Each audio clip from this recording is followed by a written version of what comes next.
নিয়ে আমরা বছরের পর বছর কথা বলে যাচ্ছি, কিন্তু সরকারের তরফ থেকে তেমন কোনো উদ্যোগী দেখা যাচ্ছে না। প্রবীণদের কথা বলার জন্য কোনো জায়গা নাই, কোনো অধিদপ্তর নাই, কোনো মন্ত্রণালয় নাই।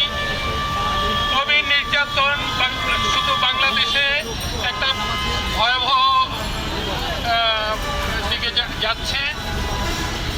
কিছুদিন আগে মিরপুরে যে ঘটনাটা ঘটেছে আপনারা জানেন, এটা একটা বিশাল একটা উদাহরণ বাংলাদেশে।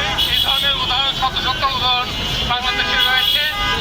এই সব নির্যাতন বন্ধের জন্য সরকারের তরফ থেকে, সমাজের তরফ থেকে জরুরি ব্যবস্থা গ্রহণ করা অতি জরুরি। সকলকে ধন্যবাদ।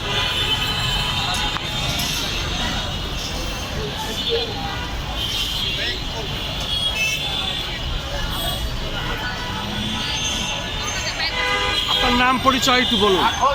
আপনার নাম পরিচয়। আমি বীর মুক্তিযোদ্ধা মোহাম্মদ জিয়ারুল ইসলাম। আমি এফআরবির যুগ্ম মহাসচিব। আপনার বয়স কত এখন? বয়স 75। এই প্রবীণদের নিয়ে আপনি কিছু বলতে চান বলেন। প্রবীণদের আমাদের যে এবারে প্রবীণ নির্যাতনের একটি এটা হলো মানবাধিকার সংকট। হ্যাঁ। এবং প্রবীণরা সমাজে অবহেলিত।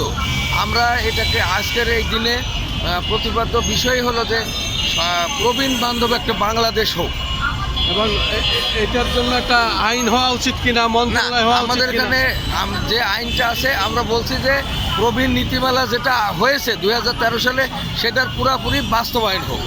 ধন্যবাদ। ধন্যবাদ।